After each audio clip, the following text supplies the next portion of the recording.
Sorry, folks, it takes us a minute to put all these cards together here, so I'm calling everybody in the correct order. Welcome. Thank you for joining us this evening. If you would, please rise, join us with the invocation and pledge. Lord, please bless us tonight as we make decisions for the betterment of the community. Thanks to all those for coming out and getting involved in decisions that affect their lives on a daily basis. Please bless those serving our country here and abroad, and please be with our first responders and keep them safe. It's in your name we pray. Amen. Amen. Of the United States of America, and to the republic for which it stands, one nation, under God, indivisible, with liberty and justice for all. Call meeting to order. Madam Clerk, can we get a roll call, please? Councilmember Doherty? Here. Councilmember Devont? Here. Councilmember Golding? Here.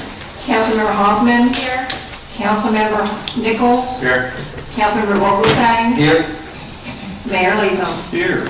And we'll move on to agenda item 20-015, please. I move that we approve the minutes of the council briefing held on January 21st, 2020. Second. Got a motion and a second. Any discussion from the council?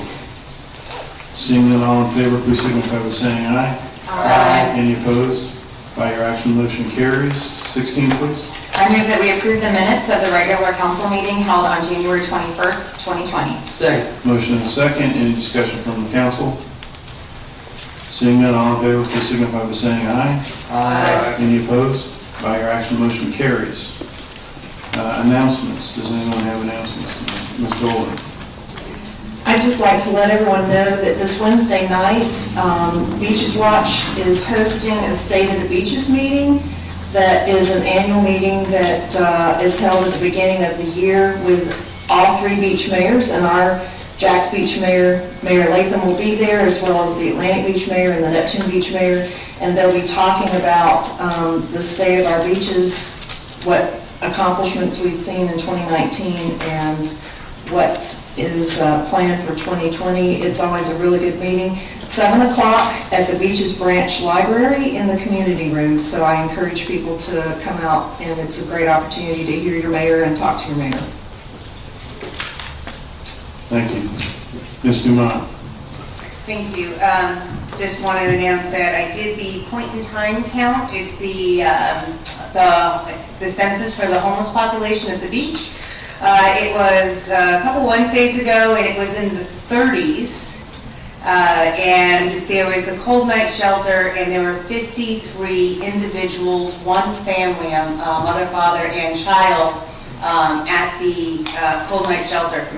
So, and that was those were just the ones who were inside and able to keep warm. So, this is a population that we should be considering. Then, on the 24th of January, I went to a cybersecurity conference put on by the Florida League of Cities.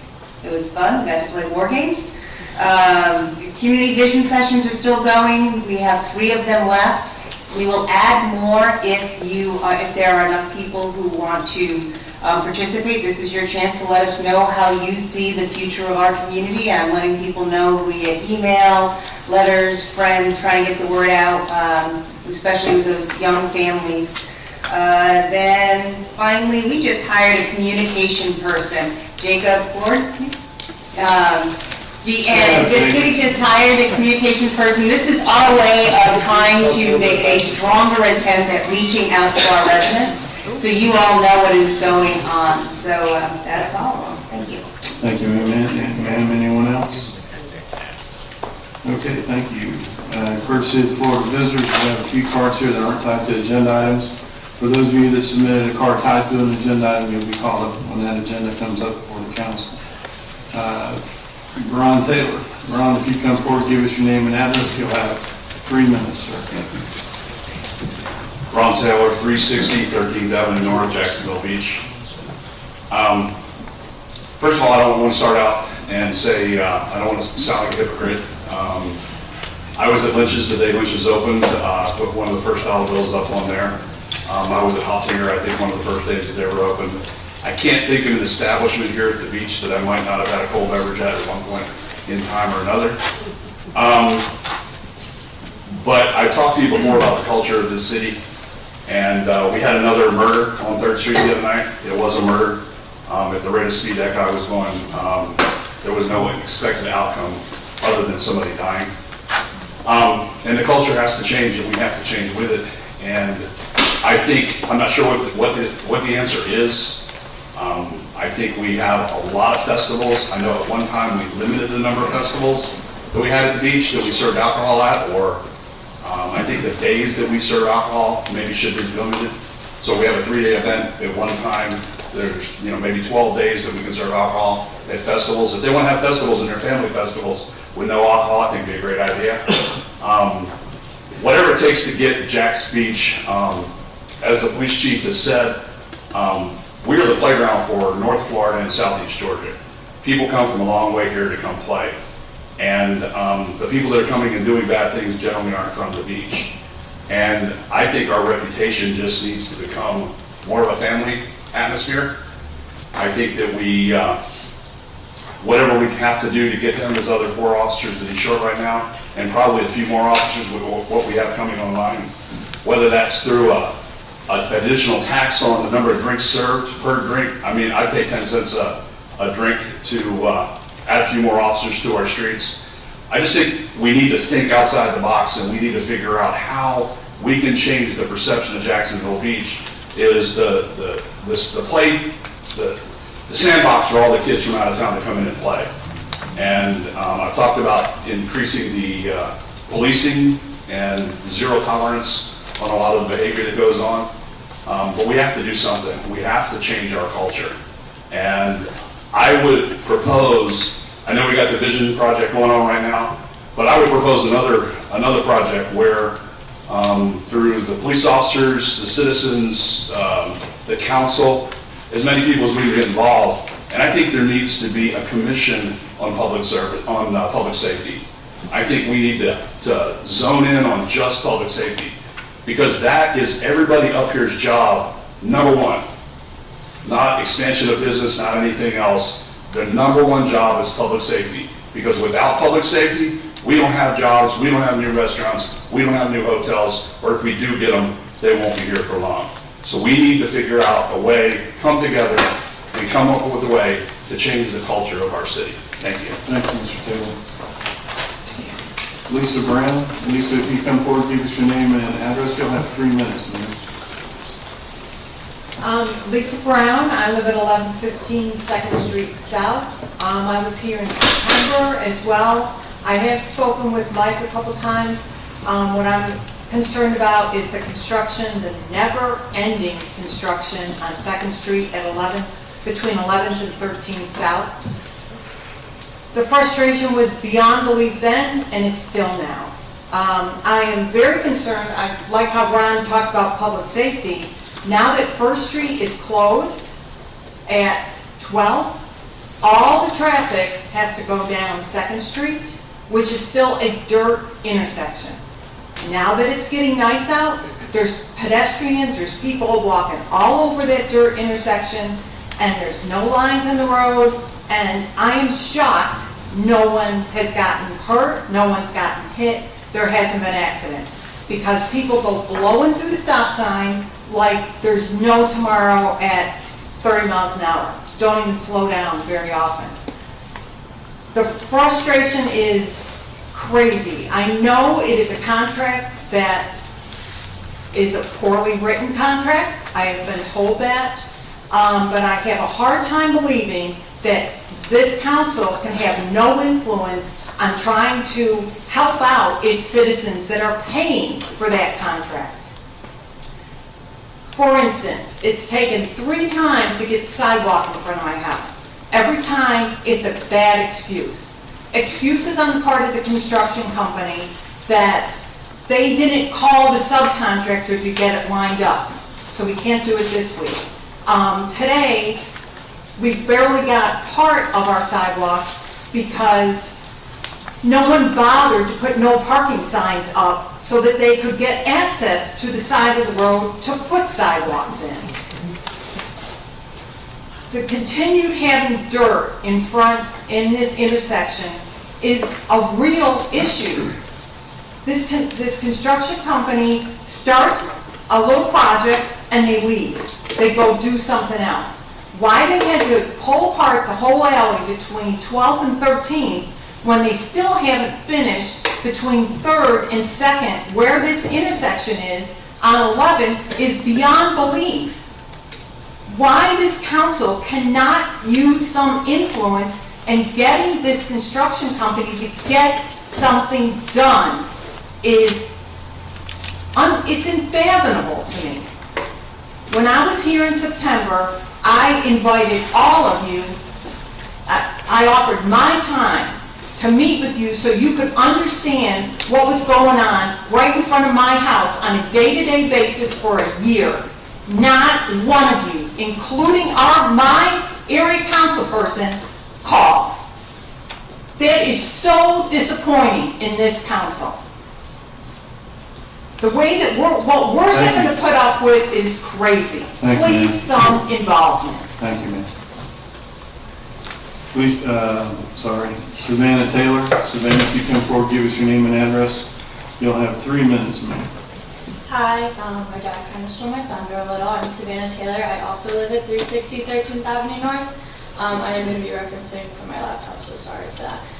On August 5th, 2019, I stood before all of you and I told you about my friend Bryn Turner, a man who was killed just a few blocks from where we're standing right now at 22 years old, just 13 days shy of his 23rd birthday. He was a brilliant, vibrant, capable young man. His life was taken incredibly too early.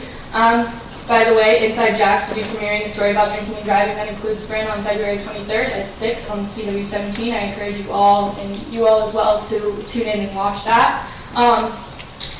I asked you to listen to my dad about accountability and culture at the beach. I encouraged you to put in policy that would keep members of our community from learning what this feeling is like. And now, 6 months later, several therapy appointments and articles read and non-functioning streetlights reported, I am standing here before you for the same exact reason. The 21-year-old was killed essentially across the street from my house at 11:30 on January 27th. Mikey, as his friends and family knew him, went to my high school. He was a member of his community. He was someone that people loved, someone that those people will now wake up every single morning missing and go to bed every single night thinking of. I would know. Now, I wasn't the only one that day to talk to you about culture. There was a man that spoke before us about speeding on 2nd. Miss Shandy Thompson spoke to you about culture following me. But it's not just about the area around 2nd, it's not just about downtown. You all state in your 2020 proposed budget that one of your quality of life goals is to feel safe from crime. You also state that another goal is to live in a city of vibrant neighborhoods that are clean, safe. You state another is to live in a community that has a fiscally responsible government that maximizes the use of public funds and provides great customer service. Quite frankly, I as a constituent feel you are doing none of these things. I don't feel safe. I don't feel like you are currently maximizing your public funds or providing great customer service. I don't feel like my government is representing my interests at all. Now, I'm not an expert on your budget, and I'll have to keep this quick. I first want to say that I absolutely respect the police. I in no way blame them for this. I think they definitely need more resources allocated to them, but 41% of the budget does currently go to them. Despite that, this website, Neighborhood Scout, ranks Jax Beach as only being safer than 6% of U.S. cities. Neptune Beach, however, is safer than 36%, right next door. But there's a different culture in Neptune Beach. You don't speed going down 3rd Street. I would raise a family in Neptune Beach. I would walk down the street at night in Neptune Beach. I would not say the same about Jax Beach right now. I'm asking you, again, to do something. Because I don't feel safe. I don't feel like I would want to raise a family here. And I don't feel like I have faith in you guys. So please, any sort of change, just anything to try and make your residents feel more safe, like you guys have a handle on the situation. Thank you. Thank you, ma'am. Ken Marsh, Ken, if you come forward, give us your name and address. You'll have 3 minutes, sir.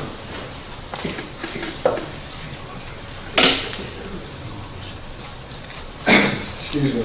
Ken Marsh, 2011 Gale Avenue. I wanted to talk about this particular section, courtesy of the floor. We're still struggling on how to improve this part of the agenda and better engage with the citizens. In the past few years, most of what we've received as citizens has been silence. We've tried a few processes in the past that didn't stick. About this time last year, council decided that at a minimum, the citizens that came up here to speak would at least get a letter of thanks. That didn't stick. It was then determined that the best time to address the citizens would be at the end of the meeting. That didn't stick. On November the 5th, I sent an email to council for a recommendation that added a section to the agenda to review the citizens' concerns, complaints, and observations, just as what you've heard up here tonight, and to make sure they don't get overlooked or ignored. This led to various emails internally, and it was decided between the mayor and the city manager that the issues would be summarized right after the floor is over. If the issues were easy, Mike, the city manager, would address them. If more complex, then they would be addressed later to the citizens via email with a copy to council. As yet, this process has not started. So I have a recommendation to council tonight. Start the process. In addition, I would like to add 2 additional improvements to the process. That those complex issues that we talked about that would be followed up later, we now have Jacob on board, the new communication manager. I would ask that you task him with following up on these citizens' concerns. I would also ask on those complex issues that there be some timeline and who intends to follow up. On December the 16th, Jim Sorrell addressed the council during this piece of the agenda. Among other things, he talked about 2 things pertinent to this discussion: the need for a better forum for citizens to present inquiries and complaints, and a need to whether 3 minutes was sufficient time for citizens to voice concerns. I certainly would have liked that young lady to have more than 3 minutes up here to talk about that. As yet, Jim has not heard anything. He's probably been to more city council and committee meetings than anybody in this town. He deserves the respect just for his citizen service. At minimum, he deserves a thank you for coming up here and saying his piece. I do applaud council for trying various ways to engage the citizens in this past year. But trying is better than not doing anything. But when something doesn't work, it would be reasonable to then ask, what's next? We need to wrap up, sir. I'm wrapped up. Thank you very much. Thank you, sir. Appreciate it. Okay, that's all the cards I have. Oh, no, wait, I have one more. It came in late. Casey Jones. Casey, come forward, give us your name and address. I have 3 minutes, sir.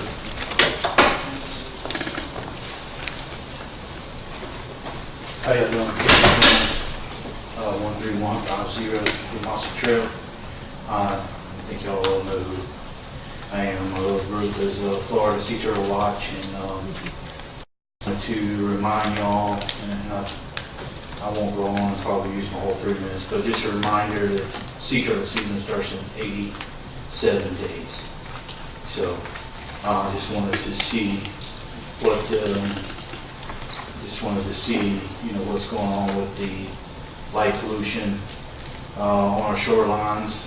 It, of course, affect the sea turtles, affect the mama sea turtles from laying, and also kill baby sea turtles as I brought up to y'all. So just wanted to see where that was at and what's going on. And maybe y'all got to do a first read and a second read.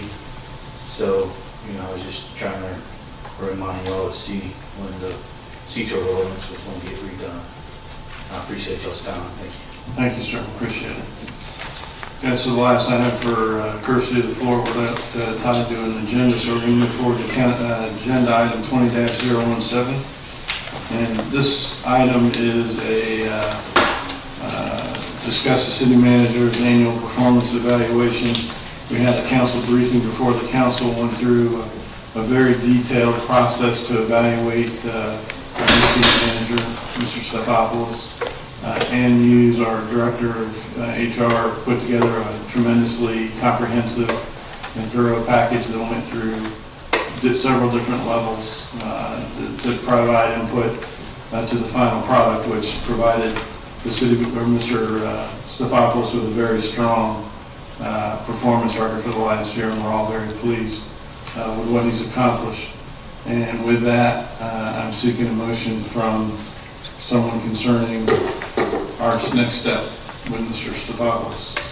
I move that we approve a 6% increase in the city manager's annual base salary effective January 28, 2020, in accordance with Section 7B of the city manager's employment agreement. Second. Got a motion and a second. Is there any discussion for the motion? Ms. DeMont? I concur that Mr. Stefopoulos has done an excellent job. The first year, there have been a lot of changes. I know at times it doesn't feel like there have been a lot of changes, but it's kind of like a large ship. It takes a while to turn around. And he's got that, he's getting it to go to where we need it to go. It's going to take a little bit of time, but it's moving in the right direction, so I support this. Thank you. Ms. Golden? For the public's information, I'd like to explain that the 6% is based off of 3% is what the city staff got this year because we did pay adjustments. We had done a pay study and found that our staff needed to be paid more, and so all of our staff got a 3% increase. So his pay increase is 3% for that adjustment plus 3% for merit. So that's where the 6% is coming from. Thank you for clarifying that. Appreciate it. Any other comments? Seeing none, roll call, please. Councilmember Doherty. Yes. Councilmember Demott. Yes. Councilmember Golding. Yes. Councilmember Hoffman. Yes. Councilmember Nichols. Yes. Councilmember Vogelsang. Yes. Mayor Latham. Yes. And moving on to agenda item 19, please. I move that we approve the purchase of replacement workstations for the Police Department Communications Center as described in the January 17, 2020 memorandum from Police Chief Gene Paul N. Smith to City Manager Michael J. Stefopoulos. Second. Got a motion and a second. Mr. Stefopoulos. This purchase would effectively replace the furniture that's in the communications center at the police department. Existing furniture is approximately 17 years old. The replacement parts are now difficult to obtain. There is a matching funding component which is coming from the city of Jacksonville. So while the city will initially need to expend just about $60,000, we will be receiving $30,000 in return for a total of $30,000 of expenditure by the city. Thank you, sir. Any comments from the council? Ms. Golden?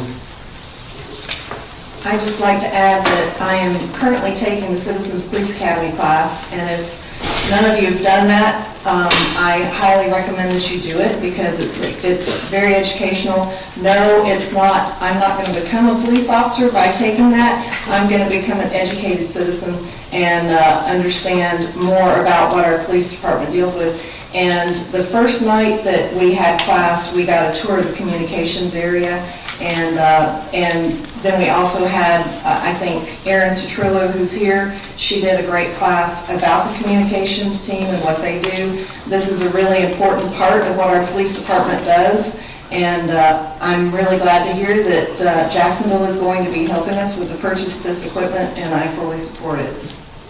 Thank you, ma'am. Any other comments or questions from the council? Seeing none, roll call, please.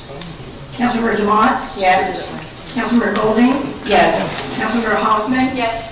Councilmember Nichols. Yes. Councilmember Vogelsang. Yes. Councilmember Doherty. Yes. Mayor Latham. Yes. Madam Clerk, please read resolution number 2048-2020, continued from January 21st, 2020 City Council meeting. Mr. Mayor, I think we have one more item. That's good.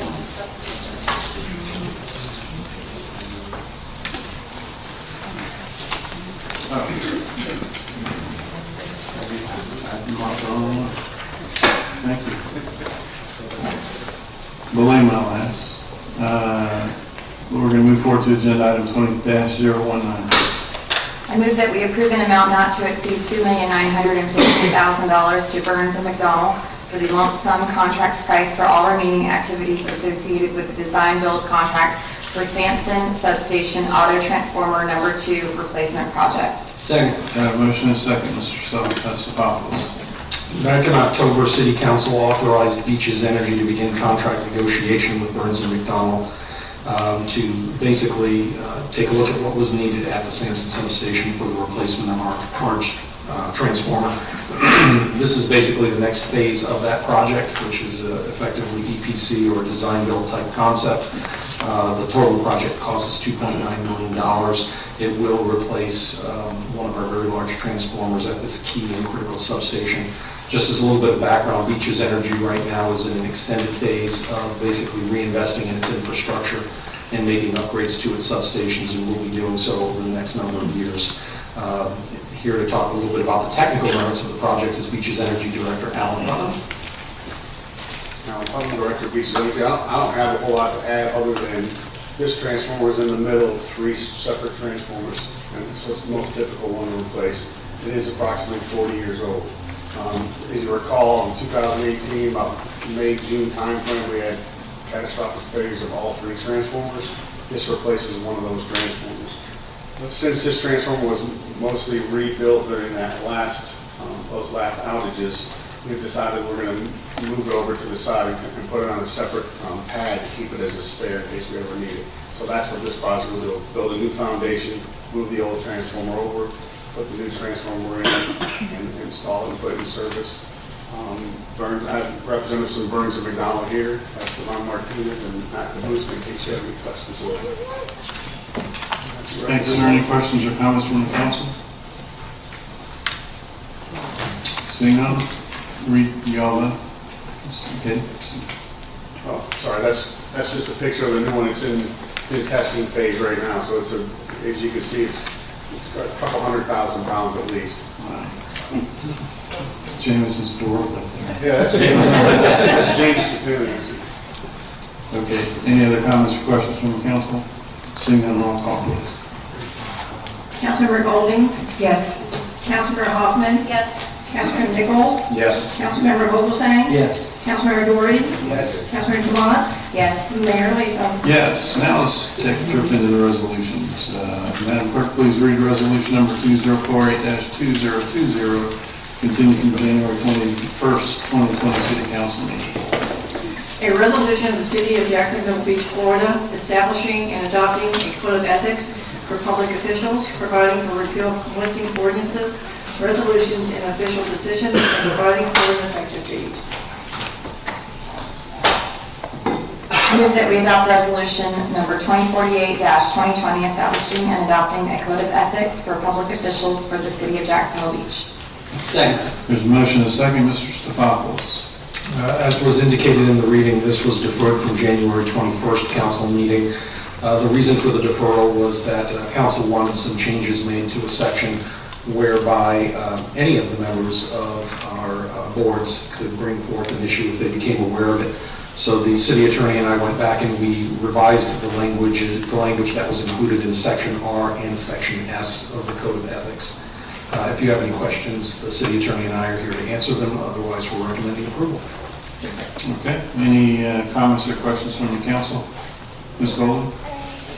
I would just like to request that if this is approved, that we would make this available to the public, perhaps on the website. I know when we were working on this originally, Palm Bay had a copy of theirs on their website, and I thought that was great so that the community could see the code of ethics that we are holding ourselves to. And then also in, let's see,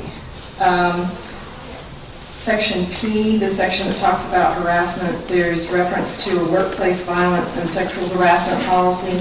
I would just like to ask that that would be made available to everyone who signs this code of ethics, so everyone's aware of that policy as well.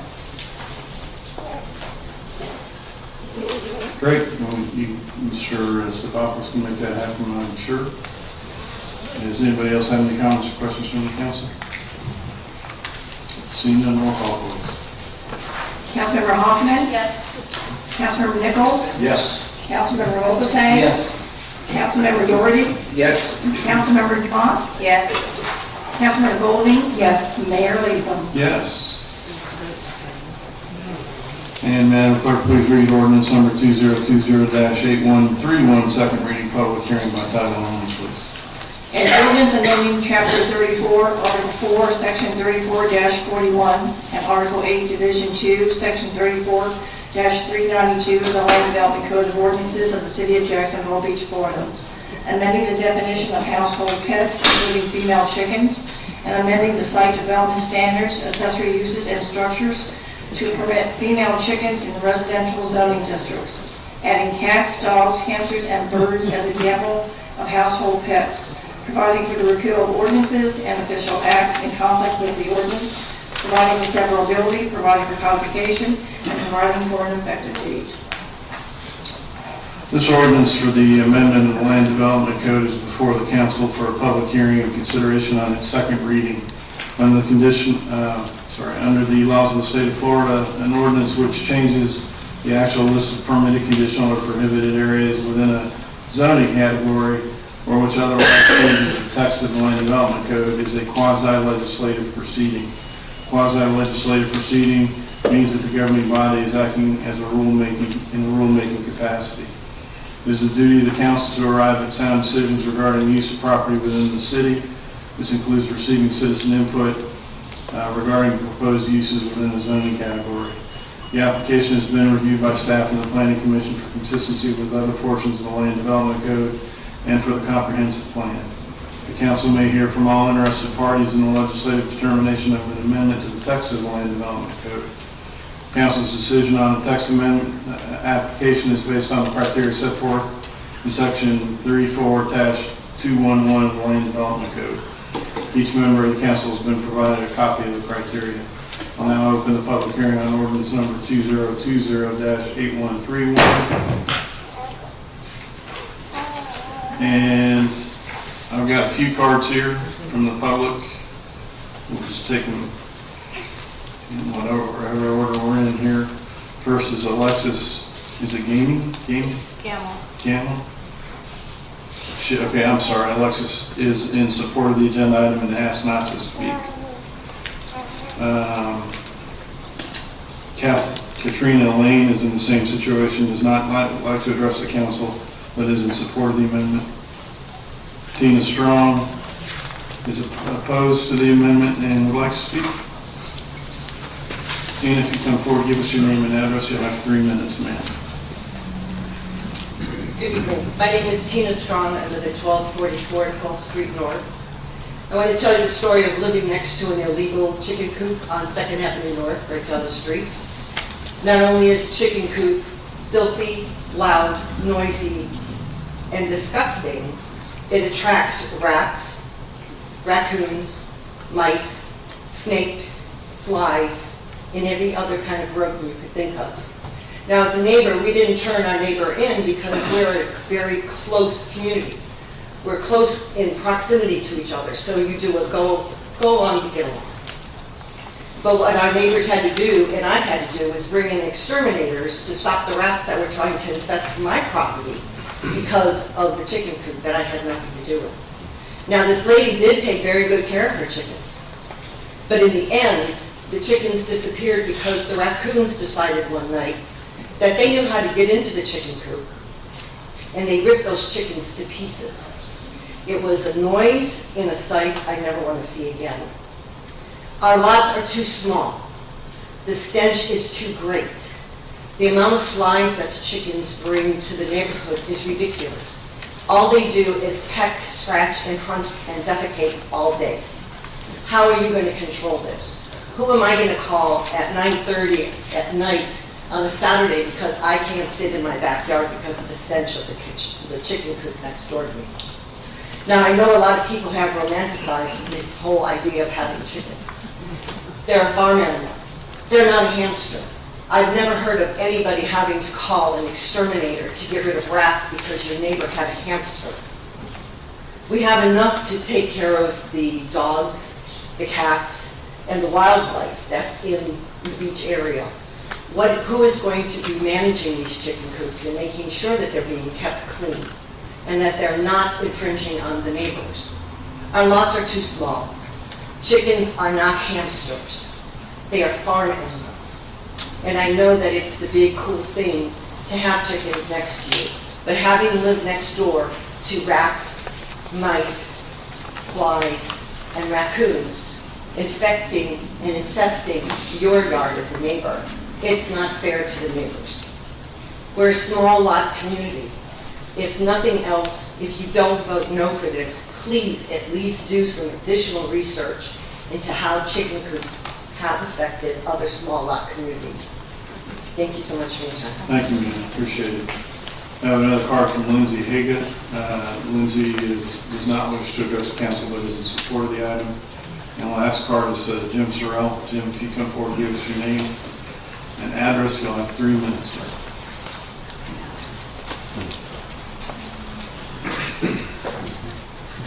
Jim Sorrell, 1410 Hollywood Road, Jacksonville Beach. I have for many, many years asked many city councils to review the obsolete city ordinances created in 1955 during the start of the fast city growth, and update the ordinances to reflect the current condition of reconstruction. This ordinance is a step in the past, not the future. I'm against classifying farm animals as pets. The Planning Commission conducted a hearing on allowing chickens as pets and recommended denial of this ordinance. I agree with this decision of not having farm animals as allowed pets in Jacksonville Beach. This will open the legal door for other farm animals and is not in character with our residential neighborhoods. Pets are sold in pet stores and housed inside with the person it is giving companionship or pleasure. Proof is in the next ordinance requiring training of an applicant at the Duval County Extension Services by the University of Florida Institute of Food and Agricultural Science. Chickens are farm animals, not a residential neighborhood outside pet. Chickens are noisy and nasty. I know this because my backyard neighbor had chickens and were a nuisance. These chickens would cluck 24 hours a day for no obvious reasons and start with the slightest noise or movement. The volume isn't extreme, but the continuous noise made is like a water torture and is a nuisance as written in Ordinance 18-4B2 that noises are prohibited and unlawful by keeping any animal or bird by which causing frequent or long continuous noise in such a manner as to disturb the public peace, quiet, and comfort of the neighboring inhabitants. I could not enjoy my backyard since I had many outside hobbies and projects. I was constantly stressed and angered because of the constant clucking nuisance. Agree with the Planning Commission and deny this ordinance. Our chicken neighbors have moved in 2017, and the neighborhood returned to its chicken-free, peaceful condition. That property is 26 Tallwood Road. I mention this because the lot is zoned RS1 and is 16,200 square feet. And of course, you know that the pin is in the back corner next to the other, us three, and farthest away from their house. Okay. If chickens return to our neighborhood, this uncontrollable nuisance will not be tolerated and code enforcement will be constantly contacted. This is not how our city resources should be spent. This is not a question of just a few, but the nuisances of those few will affect the citizens of our cities. So please vote no on this ordinance. Thank you, sir. Appreciate it, sir. Okay, any other, that's the only cards I have for this agenda item. Is there anybody else in the audience that would like to address the chicken ordinance? Okay, we're going to close the floor to the public. And before requesting a motion on this ordinance, beginning with myself, each member is requested to indicate for the record both the names of the persons and the substance of any ex parte communications regarding this application. An ex parte communication refers to any meeting or discussion with a person or a citizen who may have an interest in this decision, which occurred outside the public hearing process.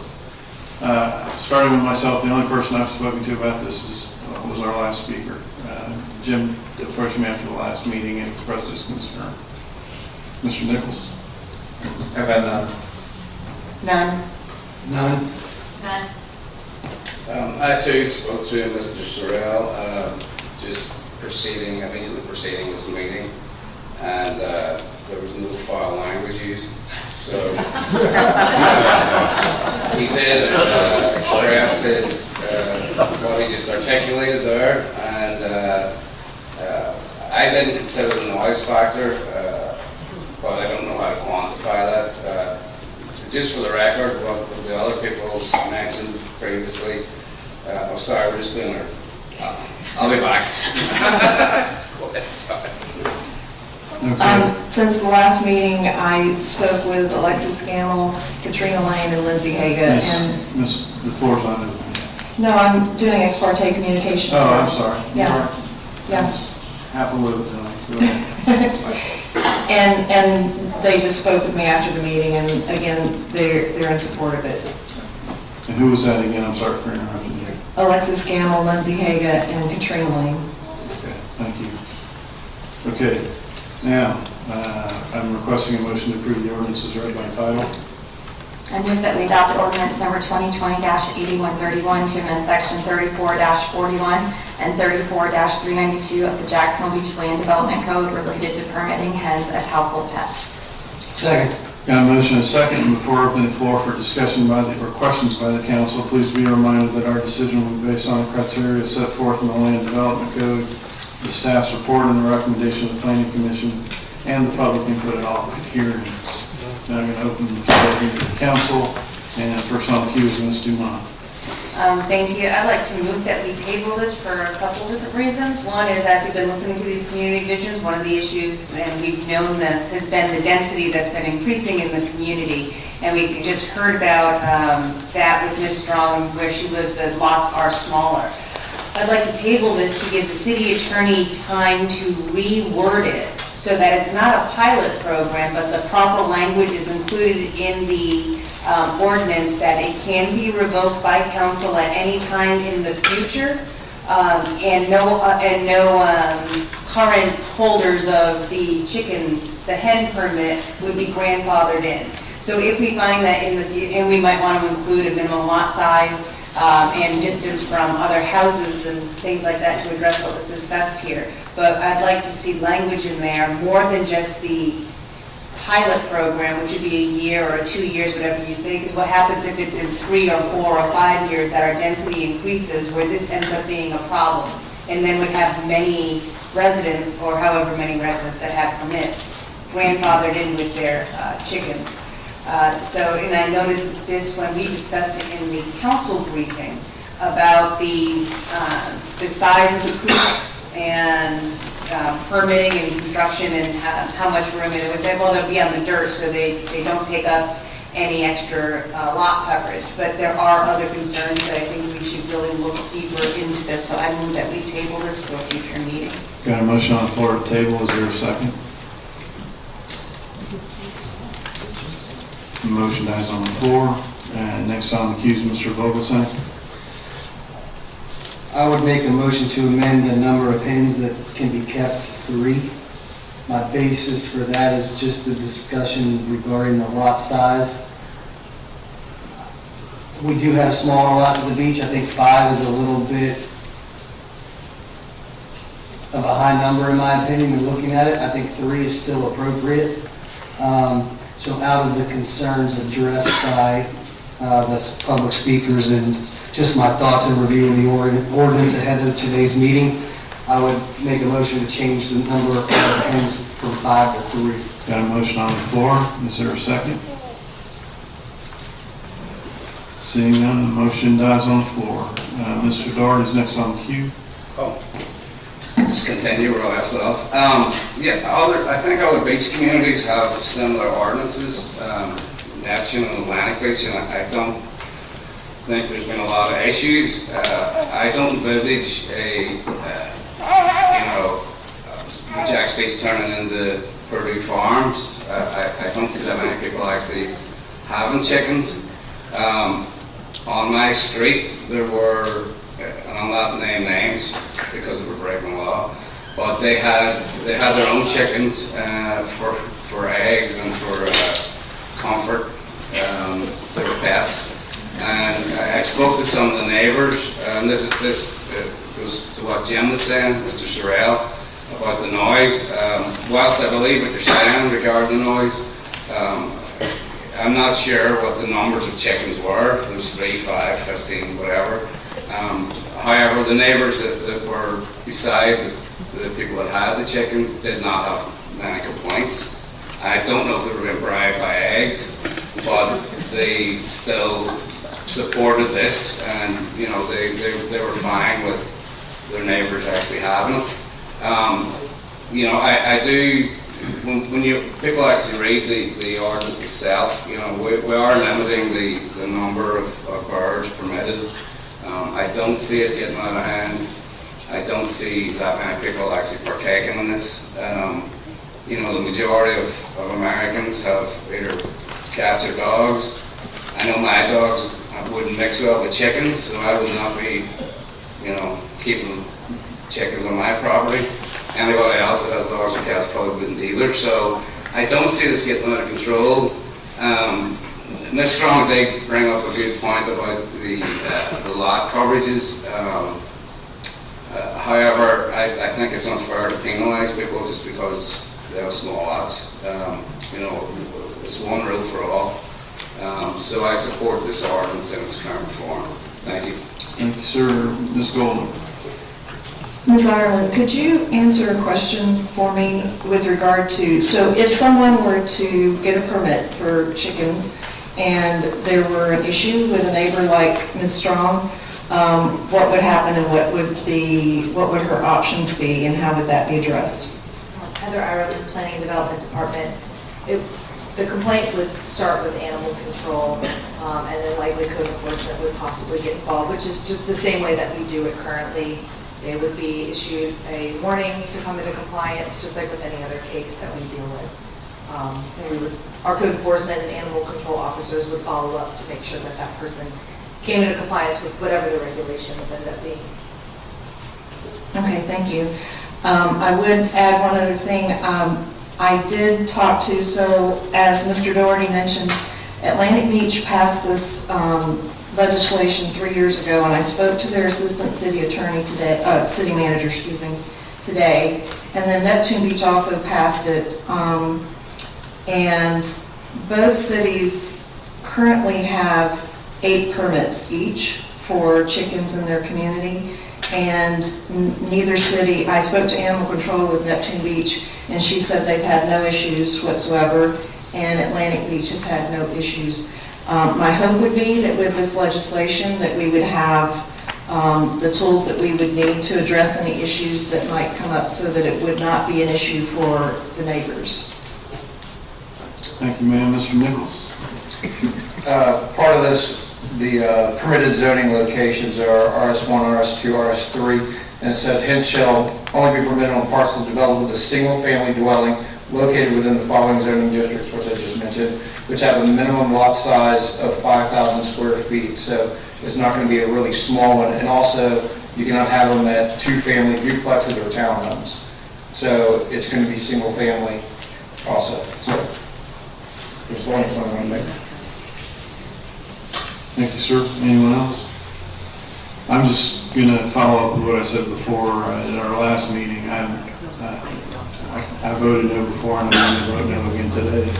You know, I live by the rule that my parents taught me when I was a young kid about treat people the way you want to be treated. I don't know why in the world we would put this on people in our city that don't want the noise or the smell or anything else that's going on around these chickens. You know, it's kind of like the short-term rentals. We talk about property rights. What about the property rights of the people surrounding those facilities that are being managed by these Airbnb companies? So to me, it's a definite no. I don't even understand why it's something we're seriously considering. I just want to vote. With that, the floor is closed. And Madam Clerk, can we get a roll call, please? Councilmember Nichols? Yes. Councilmember Vogelsang? Yes. Councilmember Doherty? Yes. Councilmember Demont? No. Councilmember Golding? Yes. Councilmember Hoffman? Yes. Mayor Latham? No. Okay.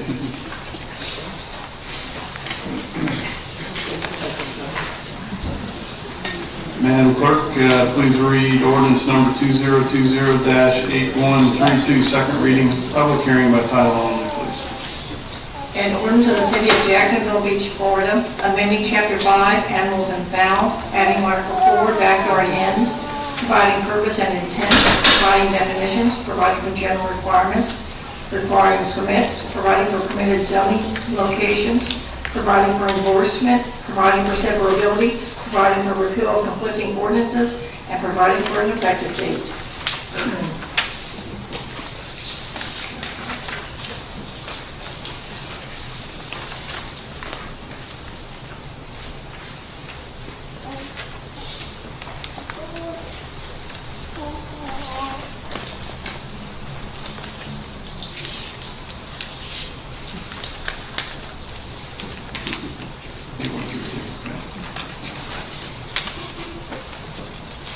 Okay, once again, this ordinance is before the council for public hearing, consideration on its second reading. I'll now open the public hearing on ordinance number 2020-8132. Is there anybody from the public who'd like to address this? This is tied to the last ordinance that was passed allowing the chickens. Council recognizes Jim Sorrell. Jim, if you come forward, give us your name and address. Oh, you put a card in? Yes, sir. This isn't about signs. This is the second part about chickens. Yes. Okay. 131, You 132. mistaken, we got to put the sign in. I apologize. Go ahead. That's okay. Jim Swirl, 1410 Pinewood Road, Jacks Beach. Just follow up, as I was telling you before, just my experiences. It's the fact that if you want these as pets, they should be your pets, not your neighbor's pets. And there's certain parts of this second ordinance that I believe need to be cleared up a little bit. And this 5 foot from the side and rear is making the pets your neighbors, not yours. I believe that should be increased. Technically, it should be 20 by 20. They'll put them right behind their house. It's their pets, their problem. Also, I think there should be a sound barrier around it, a wooden fence or whatever is the building code thinks is adequate. But on the same token, the neighbors have to be considered in this, and I don't believe it is in the second part. You need the setbacks have to be greater, and also the construction. Even though they have ventilation, it should be solid where it's facing the neighbors. Anyway, think of the neighbors when you're looking at this, and allow the pet owners of their livestock be responsible for their farm animals. Thank you. Thank you, Jim. And Madam Clerk, as a matter of parliamentary procedure, I'd like to get you to read this ordinance by title. If you would please read the ordinance by title.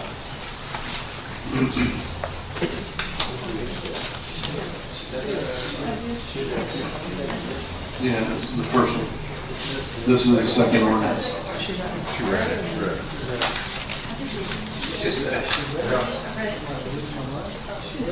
You ready? Okay, we're good. That's fine. We just want to make it better safe than sorry. Okay, any other comments from the public that didn't fill out a card? Anybody want to be recognized?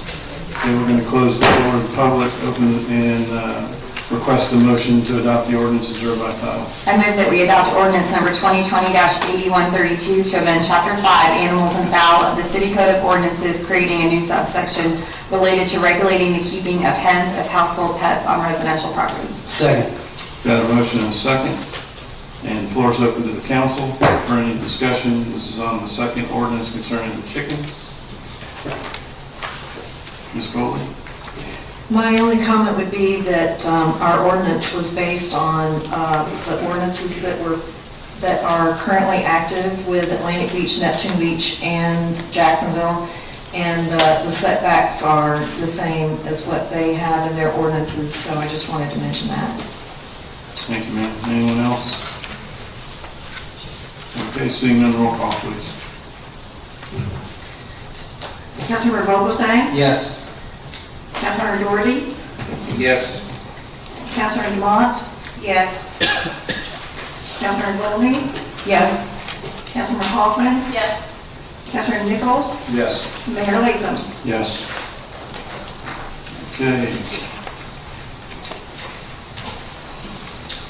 And now we're moving on to the next agenda, item 23. Madam Clerk, if you would please read ordinance number 2019-8117, first reading, public hearing by title only, please. An ordinance to amend an ordinance enacting and establishing a comprehensive land development regulation and official zoning map for the incorporated area of the city of Jacksonville Beach, Florida, as authorized by Chapter 163.3202 Florida statutes by amending Article 8, Site Development Standards, Division 4, Sign Standards, to permit and provide standards for off-site emergency wayfinding signs for emergency services only for the incorporated area of the city, and to provide for complication, severability, conflicts, and an effective date. At this time, I'm going to ask the city attorney to introduce this ordinance, potential ordinance, and I think you've got a summary that you're going to share based off of our discussion for your recommendations from the council pre-brief. Thank you, Mayor. I provided the council with a legal memorandum which serves as a supplement to the Planning and Development Department's memorandum on the agenda item, and that's published, so the public is able to obtain that and read that. You can get that online. And the legal memorandum essentially just sets out that the current status of the city's code is constitutionally sound with respect to it being a content-neutral prohibition on billboards and off-site signs. The way that our current code reads is going to be in conflict with this proposed ordinance from the hospital. The item that is positioned tonight for a vote would essentially would reverse much of what that prohibition calls for. And the memorandum lays out the reasons why I would suggest that the council deny this application and this proposed ordinance from the hospital. Thank you, sir. Thank you, sir. And Mayor Pro Tem, if we could get a motion, please. I move that we deny ordinance number 2019-8117 based on the legal analysis of the proposed land development code text amendment contained in the city attorney's memorandum to the city manager dated January 16th, 2020. Second. Got a motion and a second. This is public hearing. We've got several cards. I'm going to go ahead and shoot through the people that have vocalized their position without wishing to appear. First is Barbara Prettyman, is in support of the item, does not wish to address the council. Ginger Filbert, also in support of the agenda item, does not wish to address council. Gene Filbert, you do wish to address the council? Yes, sir. Okay, if you would come forward, give us your name and address, and we'll give you 3 minutes to tell us what's on your mind. Good evening. My name is Gene Filbert. I live at 3631 Paradise Way in Jacksonville Beach. I am a retired naval officer from Mayport, retired Six Sigma project manager from Blue Cross Blue Shield of Florida, a father of 3 children, raised here at the Beaches, graduated from from Fletcher High School. One of those children is a Jacksonville Beach police officer. I say that because I want you to know that I'm a person who lives at the Beaches, cares about the Beaches, property owner, and a not lifelong, but 35 years is a long time to be here at the beach. I currently serve as a member of the Baptist Beaches Medical Center, Surgical Center. I volunteer, and almost every shift we have someone who struggles with finding where's the hospital. That may seem surprising to those of us that live out here at the beach, but there are lots of people who are coming here who are perhaps older. Certainly I don't have a problem. Some of you don't have a problem, but we will get older. And it is a struggle sometimes with the existing signage. There are new families. As a retired naval officer, I know the sailors and their families come here at the beach, and they struggle sometimes with just finding out where the hospital is at. I met today in my 7 o'clock shift with a person who was coming outside the Beaches area because their physician is currently serving at Jack's Beach at the hospital, and they just had never been out here before, and they struggle with finding out where the hospital is at. So it's a real problem, and that's what I wanted to stand up today to say, that it's not just something the hospital has laid out for you, but it's a real problem that affects real people today. Thank you. Thank you, sir. You snuck in the not wishing to appear pile, so I'm going to continue with that group. Rita Bono is in support of the item, does not wish to appear. Patricia Cadmazola, is that close? No, good, thank you. Patricia is in support of the item, does not wish to appear. Joan Lip is in support of the item, wishes not to appear. Barbara Lynn, in support of the item, wishes not to appear. Lacey Stewart is in support of the item, wishes not to appear. Suzanne Maltz is in support of the item, wishes not to appear.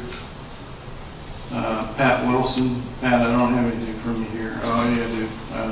Do not wish to address the council in support, sorry. Gary Tiller is in support of the item, does not wish to address the council.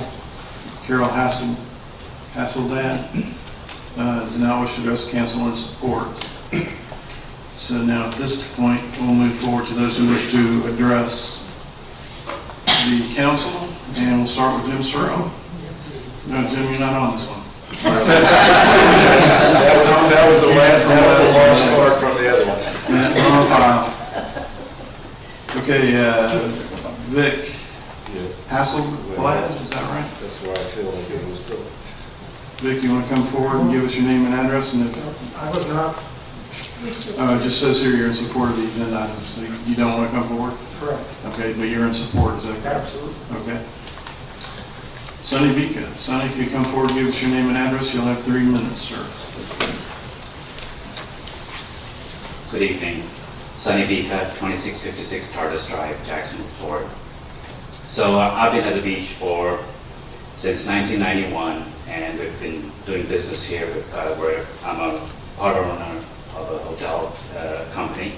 We have the 4 Points by Sheraton, we have the Best Westin, we have the Holiday Inn Express, as well as we're building a hotel right here. So we're very much invested in this city. Tourism is a huge demand generator for this city. We work very hard to bring tourism to this city. Every year, over 2 million visitors come just to Jacksonville Beach. And this is a figure from the Visit Jacksonville. So this is a true number that they do every year. And most of these individuals that come here, they do struggle in finding where the hospital is.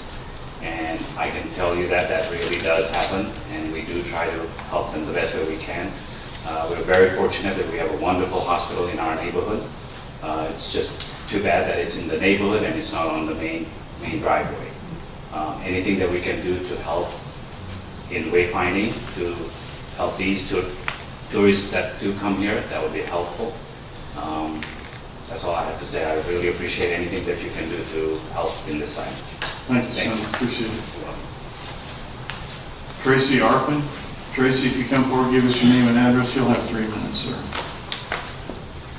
Thank you. My name is Tracy Arpin, 8338 Gaffin Lane in Jacksonville. As you can tell from my address, I don't come to you as one of your constituents, but I do come to you as a retired attorney who spent the last 15 years of my career as a deputy general counsel for the city of Jacksonville, where I was the head of the land use and environmental law department. And more appropriately for this evening, someone who has been involved in sign ordinances and sign lawsuits for the last 35 years. My dear friend Bill Brenton and I, who wrote your ordinance, successfully argued before the Florida Supreme Court in defense of the city of Jacksonville's billboard ban way back in 1993, I guess it would have been. You've got a serious issue before you, but I'd like to just speak briefly as to why I think this is not the right way to try and solve it. Your attorney has done an excellent analysis of the problems that the ordinance would create with regard to the case that you all know about, Reed versus Town of Gilbert. And there was a considerable discussion in the council briefing about those issues and who might bring challenges in terms of local businesses and what the outcomes might be. Councilmember Dumont hit on a more serious challenge that could be raised. It's not a mere hypothetical, it's a tactic the billboard industry has used in other locations. They pick a community that has a billboard ban in place, They find that if they have a problem with the constitutionality of their ordinance, they come down, they apply for billboard permits, they're turned down because your town bans billboards. They bring a lawsuit challenging the constitutionality of the billboard ordinance, of your sign ordinance as a whole. They raise constitutional issues, ask for and sometimes obtain an injunction from the court against enforcement of the current ordinance. They then come back, and the town has no basis for denying their billboard permits because there is an ordinance that cannot be enforced at the time. And so Jacksonville Beach, which has been a leader in fighting billboards, had an ordinance prohibiting billboards before the city of Jacksonville did, could then find itself with billboards popping up around the city of Jacksonville Beach because of that window that is presented when a ballot, an ordinance that was previously valid is declared unconstitutional, or at least an injunction is entered against its enforcement, and the billboards are erected and then they can't be removed. I think there are other ways to solve this. I think the council's on the right track with the idea of a public sign erected by the city on public property does not raise the same issues you have with respect to Reed versus Town of Gilbert. But I would hate for a city that has had the progressive, forward-thinking stance on billboard regulation that Jacksonville Beach has to have that be thrown out because of an ill-advised amendment to accommodate an actual problem. Thanks. Thank you, Mr. Arthur, appreciate it. Joe Mitchell. Joe, if you come forward, give us your name and address, you will have 3 minutes, sir. Not that anybody here doesn't know who you are. Thanks, Mayor Latham. Joe Mittrick, the hospital president for Baptist Medical Center Beaches. We're located at 1350 13th Avenue South in Jacks Beach. I appreciate the opportunity to hear the need that's there right now for patients finding our hospital, specifically the emergency department. I really appreciated in the past, and I've been with Baptist 27 years and spent the majority of my career out at the beach. And we've always had a great relationship with the city and appreciate your support. During my time at Beaches, we've evacuated the hospital 5 times. And it's very difficult to do that and almost impossible without having a city that is supportive. And Mayor Latham, I thank you for your support over the years and making sure that our patients were safe. Now we're very proud of the hospital and proud of the work that's being done there. We have over 300 doctors, 800 staff, 100 which live in Jacksonville Beach, and over 170 auxiliaries at the hospital. And they're doing really good work. And the reason why we're doing that work is to take care of the residents at the beach. And just to give you an idea, in terms of recognitions recently, the hospital was just given a recognition from Medicare, the Department of CMS, of the federal government, for the work that we're doing with respect to quality and patient safety. And only less than 400 hospitals across the country have gotten that recognition. There's over 6,000 hospitals. And so they're doing fantastic work in keeping patients safe and doing the right thing. In addition to that, we also are, excuse me, I'm probably my voice. Hopefully not catching So we also are, there's an organization called Leapfrog. And Leapfrog is a national organization started by large businesses that rank hospitals and rate hospitals because large businesses want to make sure that their customers, or I'm sorry, their employees are treated well and cared for well by hospitals. And so we consistently receive A ratings from Leapfrog as well. So it's high quality. Our challenge is getting patients to the hospital. I think you'll hear from others as well that has been a challenge. Just very briefly, you're aware of this, but just to review for a moment. So the hospital was begun by a taxing district back in the early 60s. And that taxing district controlled the hospital. There was representation from Jacks Beach, Atlantic Beach, and Neptune Beach. So it was a public hospital. In 1988, a new hospital was built and remained a public hospital. The hospital was struggling. Baptist came and worked with the hospital to transition it to Baptist Beaches, and we committed that we would still provide the same services, the same free care to patients in the emergency department that couldn't afford care, but we would recruit new physicians, we would expand services, and so we've been able to do that over time. But we've kept our commitment to the community. We've also worked closely with community members like Dial Ride the Mission House, Bean, the community churches, and many others to make sure that we're reaching out to the community and we're supporting them not only with staff, but also with, in certain cases, but also with funding as well. Joe, I need to ask you to wrap up, please. Sure, okay, sure. And so just to give you, some questions that came up in the briefing that I'd just like to, so 32,000 patients a year come to our emergency department. 86% of those come by car, by private vehicle. They don't come by rescue. So that's 27,000 that come there. 60% of our patients in the emergency department are Medicare age. And so those patients have challenges finding the emergency department potentially at night. And with construction going on and whatnot, it's difficult for them to find that. 2,000 patients a year come to the emergency department with children. So you can imagine an anxious mom with a sick child or an injured child in the car and trying to find the emergency department. So it's clear that there's a need, and as Mr. Vika mentioned, that there are many visitors that come to the beach each year. They don't have been. So we ask for your support to help us improve wayfinding, and we ask specifically for the residents of this community, for those that seek care at our hospital. One other comment about the hospital: we are our emergency department, how we differentiate from other clinics and whatnot. It is licensed by the Agency for Healthcare Administration in the state of Florida. We are the only hospital in the community, and we have all the services behind it, from surgery to imaging and to support services to take care of those patients. Thank you, Joe. We ask for your support. Thank you, sir. Appreciate it. Jeff Smokin? Jeff, can you give us your name and address? You have 3 minutes, sir. My name is Jeff Smokin. My address is 12910 Littleton Bend Road, Jacksonville. I have 3 minutes to talk, and I'm going to pretend you have 3 minutes to breathe, because that's how long people have when they're in trouble. I'm an emergency room doctor. I've been at Baptist Beaches Emergency Room for 28 years, and I serve as the chief of that department. I've taken care of many of you and all these people behind me in one way, shape, or another overall with all this great time. So this is not a legal issue to me or an ordinance issue. It's a safety issue. I can, with a lot of tough language, tell you a whole bunch of horror stories that are in this kind of setting is maybe not appropriate, but I can tell you one, while you're still holding your breath, because that's all you have is 3 minutes once you stop, once you have a heart attack.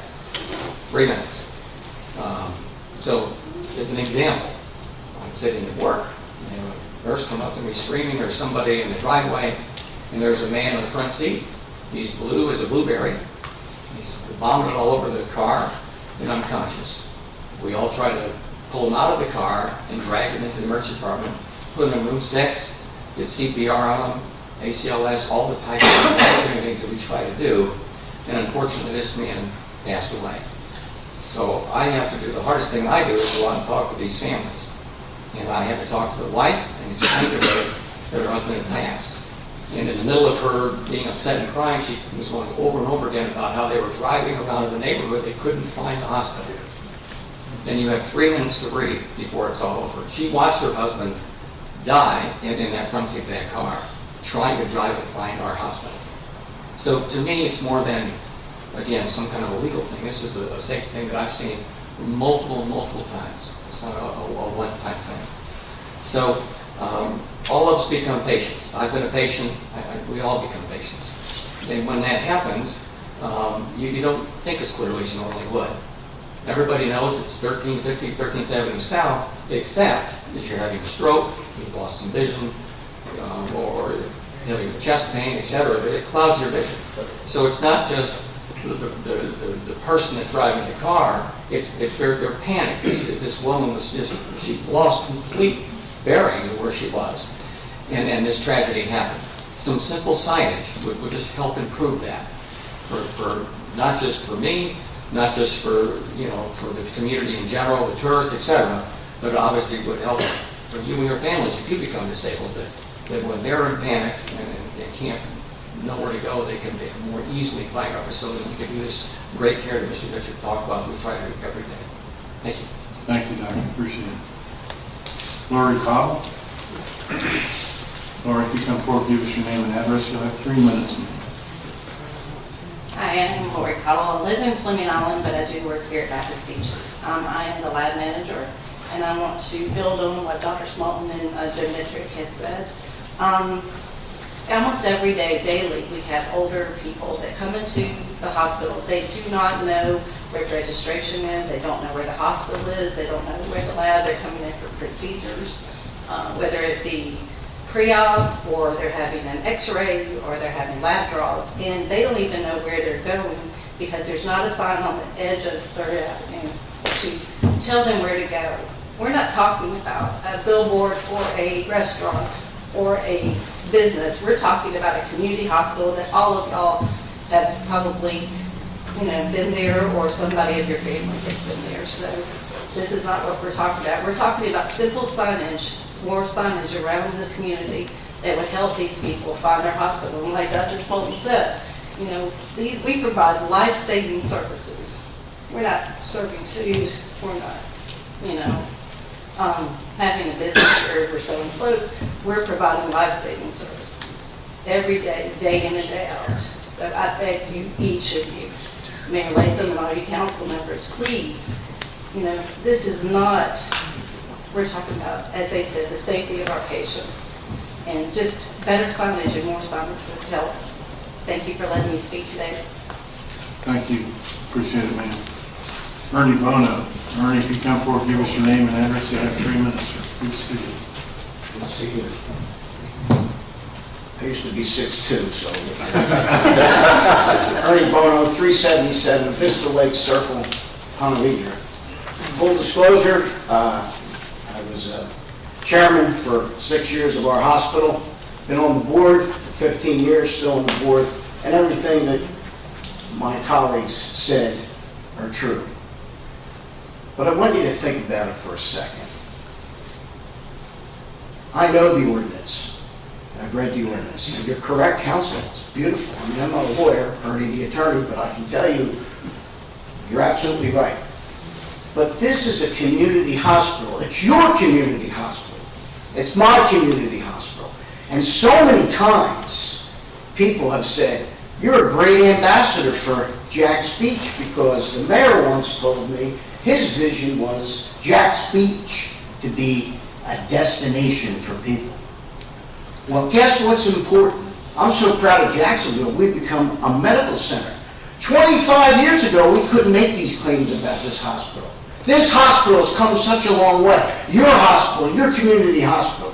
And if somebody in your family has chest pains or has a stroke, let's take a second out for a stroke. We can reverse a stroke if somebody gets to the person quickly, and they can be normal again. But they can't find the hospital. Everyone tells me that. I'm a good talker, but I'm a better listener. They can't find our hospital. It's behind trees. And we're not looking for billboards. We're looking for simple signage that we'll work with you on. Please, just don't say no because of some ordinance. Use an amendment. This is critical to our community. This hospital is the gem of our community. It's the gem. And you're saying no to it. You're saying no to the people. And this is a matter of life or death. Ask yourself this question. If you had chest pain or a member of your family, would you want to get to the hospital quickly? And that's all we're asking. God bless you in your decision. Thank you, sir. Brian Mickley. Brian, if you come forward, give us your name and address. You'll have 3 minutes, sir.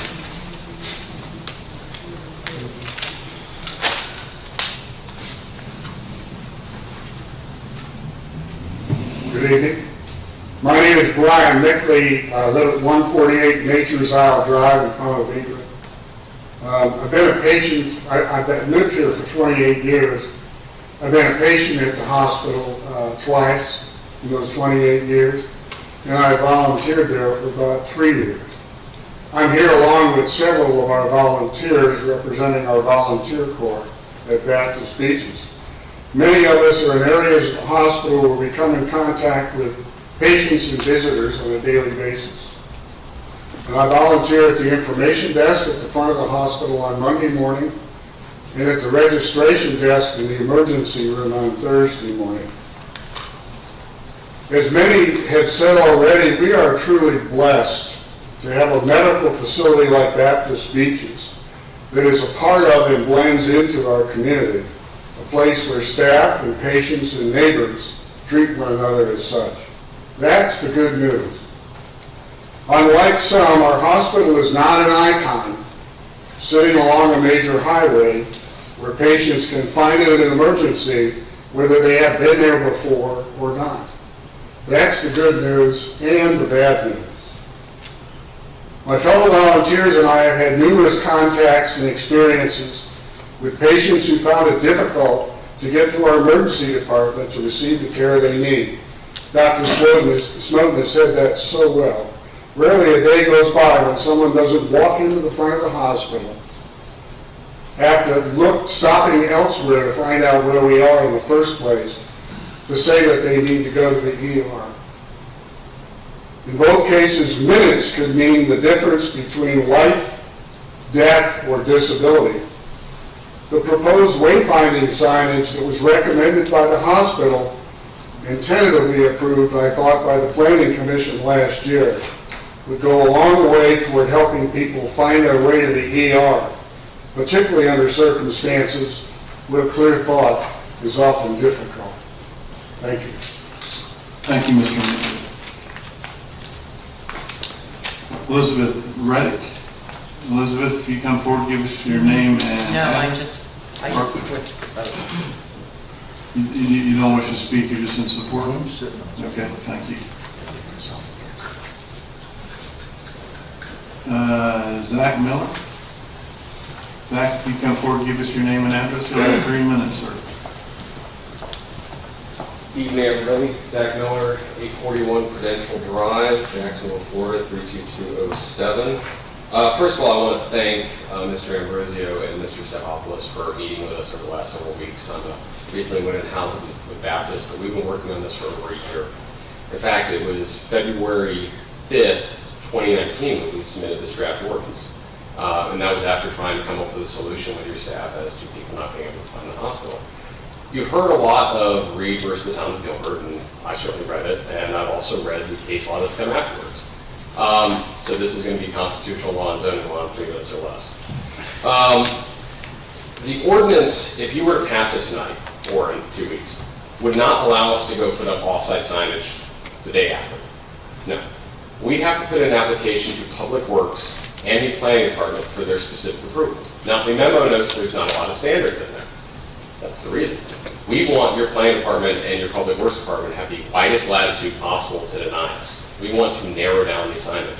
If they say, we don't want the Baptist logo on it, okay. We think that's too big. Okay. We don't want that lighting. Okay. We don't want that lettering. Okay. We don't want that location. Okay.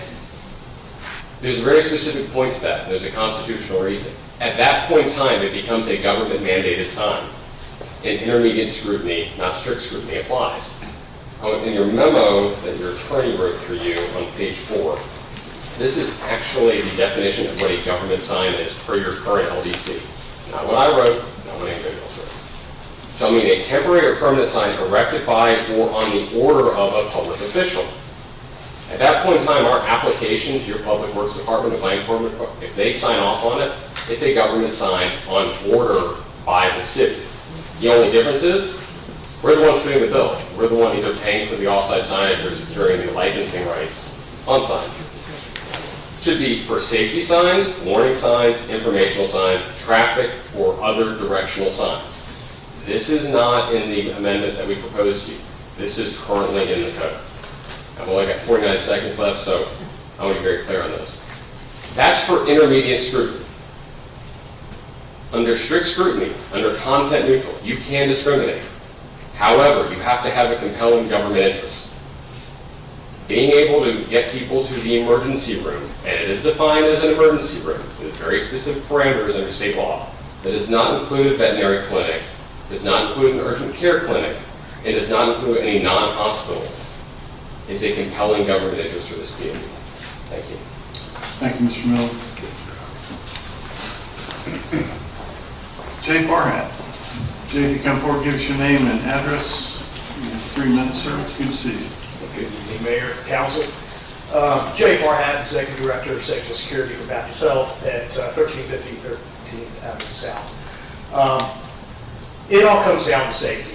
That's the bottom line. Hospitals are critical infrastructure to the government. It's recognized by the state and federal and local governments. We support our community. We're not asking for billboards advertising our services. We're simply saying we need signage to get our patients who are in critical need of emergency care to our facilities as quickly as possible. Mr. Metrick mentioned before about the number of patients that come by their own personal vehicle, not fire rescue. The problem is this, and we get anywhere from 3 to 4 calls a week from mostly some of our more geriatric older patients who cannot find the hospital. Their comments are, look, we keep going through, it's a neighborhood, we don't see the hospital. We need additional hospital signs, just the blue H sign, maybe further along the residential areas with an arrow directing them to the hospital from 3rd, from JTB, from Beach Boulevard, on South Beach Parkway and 9th and 13th, midway through, so they know to continue to travel along. One of the more egregious stories I'll tell you about before my time expires, we had a woman who was driving her husband to the emergency room. They were here at the beach on vacation. He had had a heart attack. She threw him in the car. She called up panic. She could not find a hospital. She's in the driveway. Our dispatchers are trying to guide her in. They made it to the hospital. I don't know what the end result was, but the officer that took that call to this day, it troubles him. Yeah, I just spoke to him just before coming here. He gets emotional when he tells us about it. These are the things that we need to ensure that doesn't happen. I get the law. I understand building constitutionality in our laws and making them as solid as possible, but at the end of the day, it's not what's right and wrong. Hospitals are different. It's not a business. We're here to serve the community and provide that essential care for those that we love. Thank you. Thank you, sir. And if you come forward, give us your name and address, you'll have 3 minutes.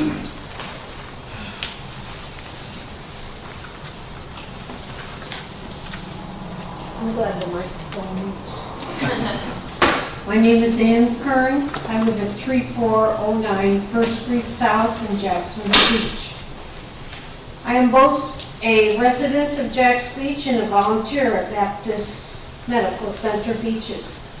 At least once a week during my 2 4-hour shifts, a patient will come in upset because they have difficulty locating our hospital. New signage will make it easier for patients to locate Baptist Medical Center Beaches.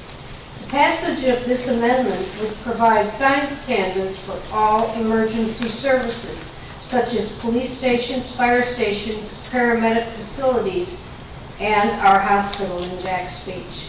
Thank you for your time. Thank you, ma'am. Appreciate it. Ms. Kern. Janice Kieran.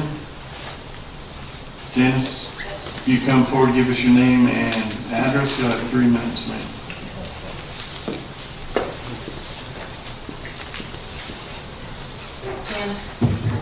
Janice Kiernan, I live at 16 Sailfish Drive in Ponte Vedra.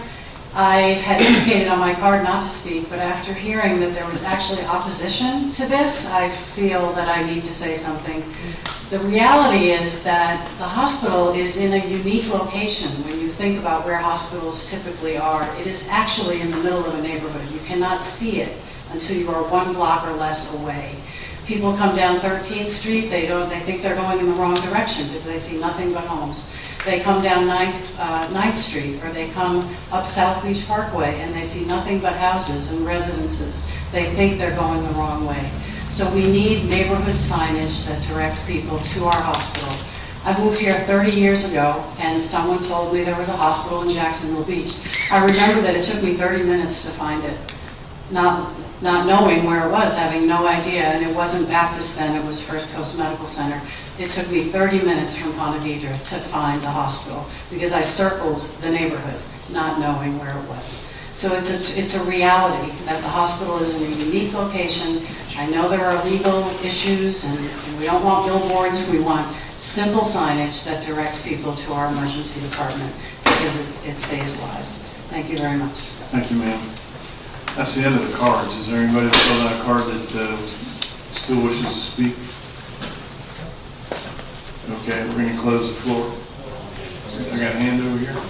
Yes. Okay. If you would, ma'am, please come forward, give us your name and address for the record. You'll have 3 minutes. My name is Pat Wilson, 121 Lamplighter Lane, Ponte Vedra Boulevard. My husband and I have been in Sawgrass and Ponte Vedra since 1970. And he has been a patient at Baptist Medical Center for many years. I'm a volunteer there for about 11. I am in the surgical department right next to the emergency department. The demographics of this hospital are very different than Mayo Clinic and all the big hospitals that are on beautiful streets. I got so excited when I saw your new street signs at 13 Avenue South. You've got wide spaces where you could put a big blue hospital sign that says that way going north and that way going south. That's all we're asking for. Help people get to the hospital. Not only just for emergency care, but that will take them to the emergency room. But we do preoperative there. We do so many other things at this. My husband used to always say, it's the best kept secret at the house, but the signage stinks. So we really need just those great big blue signs with a street light someplace to help people find us. That's all I want to say, and I really appreciate you. And I must tell you, if you ever get sick, go there. Because we've got great surgeons, great nurses. It's part of a big family. That's why it is a community hospital. Thank you. Thank you, ma'am. Appreciate it. How many are you going to put up? You know, we've got elections for city council coming soon. You might want to see that. Goodbye. Thank you, man. Appreciate it. Okay, I'm going to close the floor then to public comment and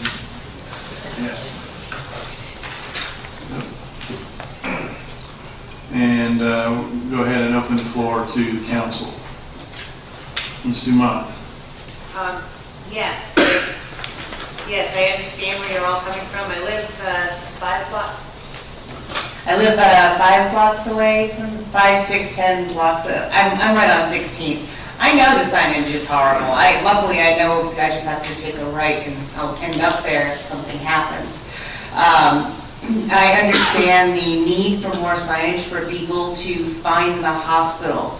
What the application that's in front of us here is more complicated than that. It's for off-site signage.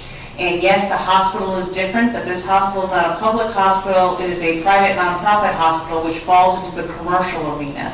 I wish it would be as simple as just, we can put more signs up, but this has implications for other types of businesses throughout the city.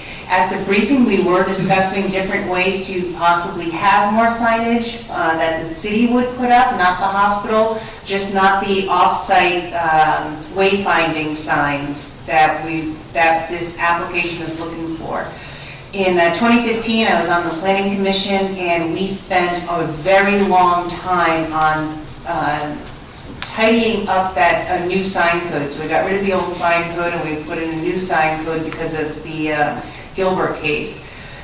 And we had a lot of discussion on content neutral and the implications of what we can and cannot allow. Temporary signs, how long they can be up. We can't have anything about what is on a sign. Those who've been on 9th Street South, you know what some of the implications are of this. We can't do anything about that because then we're getting into content.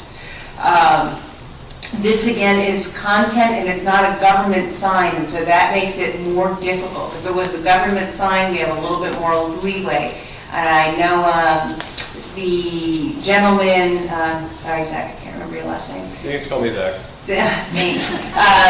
You said that the way that you understand the case law is that as soon as the city signs off on the sign, and because it has the it'll have a lot of input into the design and size and all of that, it becomes a government sign. Then all signs are government signs, because all signs have to go through the planning department to get permitted and get approved. So I'm just having a hard time understanding that grasp. Other people note the H signs, the hospital signs. That's not what we're asking about here. We are asking for off-site signs, and like these are monument signs and pole signs. They are very different than the H signs. So the city can work with H signs. And we're looking at, we had a nice discussion before this meeting about other ways to possibly get people to the hospital, working with the hospital. But as this ordinance is written, I would not be supporting it. I know that the hospital needs to be able to get the people there, that this is just not the way to do it. That's in the best interest of the whole city. Thank you, ma'am. City Attorney, did you want to make any comments about some of the questions that were raised during testimony? Sure, Mayor.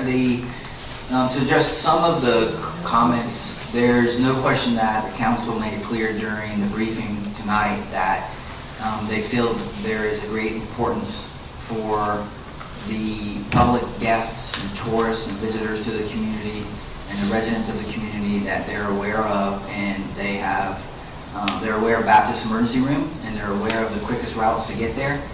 And that's a concern of the council, and they made that clear to myself and I believe to the city manager. So there's no debating the points you made about the importance of the emergency room. And it helped to hear from some of the professionals from the hospital tonight with respect to some of the numbers, and the president shared some of the data with us as well, and those were some of the questions that we had during the briefing. But with respect to the constitutionality of the current proposed ordinance, I just can't support it coming from the perspective as a city attorney for the city of Jacksonville Beach.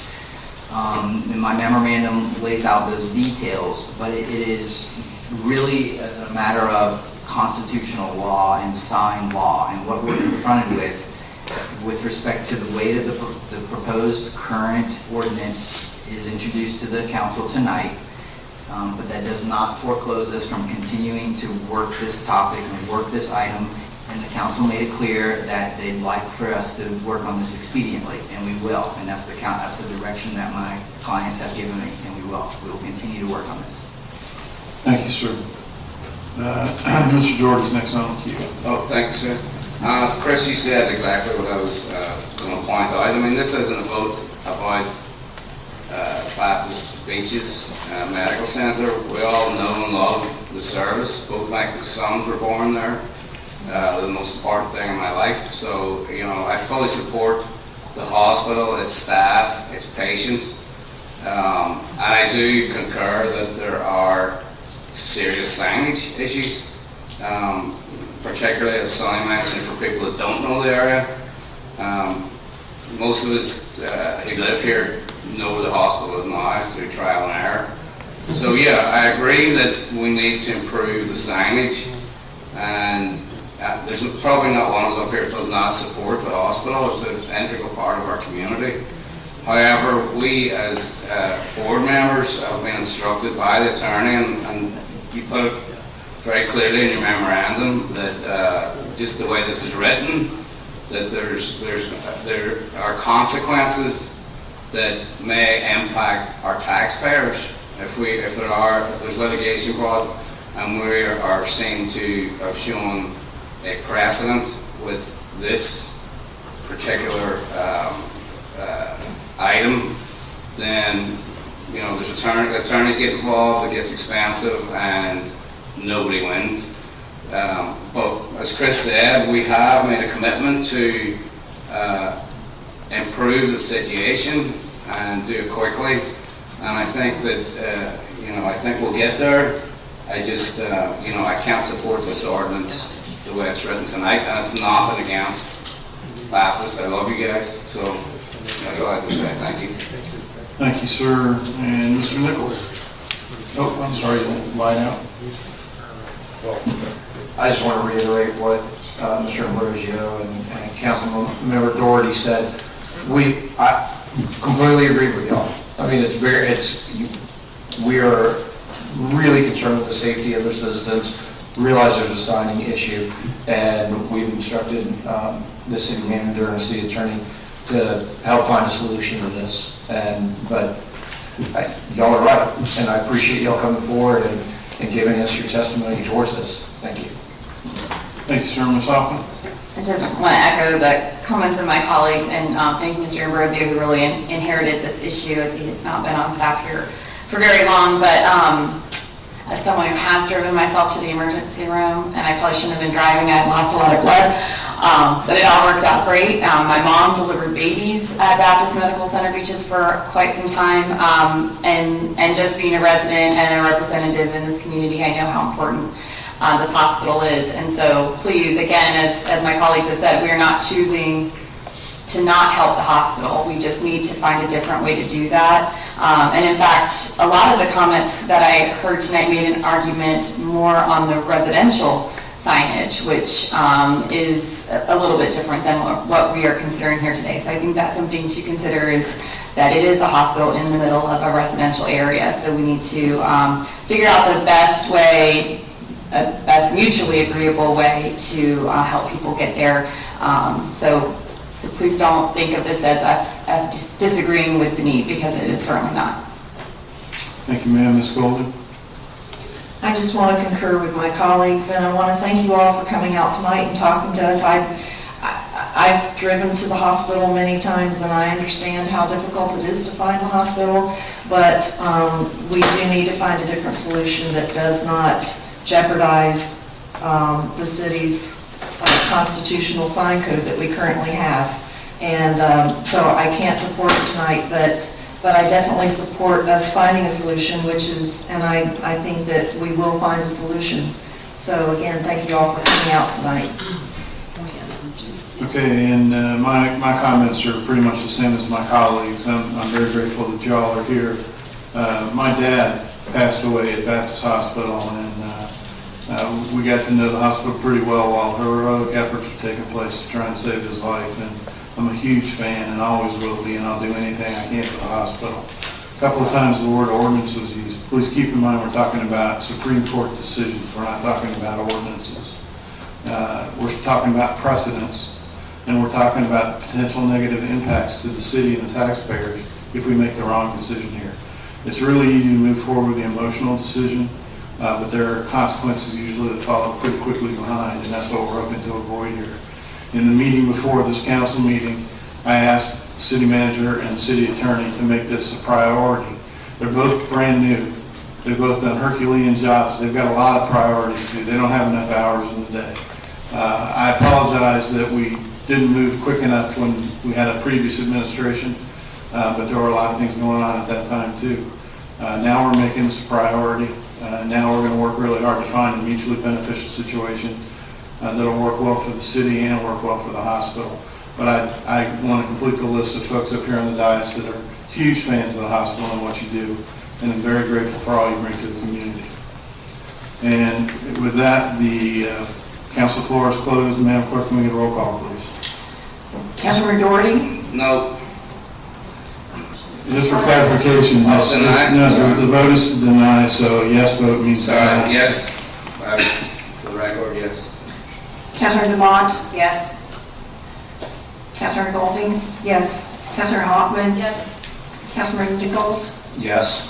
Councilmember Oglesheim? Yes. Mayor Latham? Yes. Ladies and gentlemen, this meeting is adjourned. Thank you for being here this evening.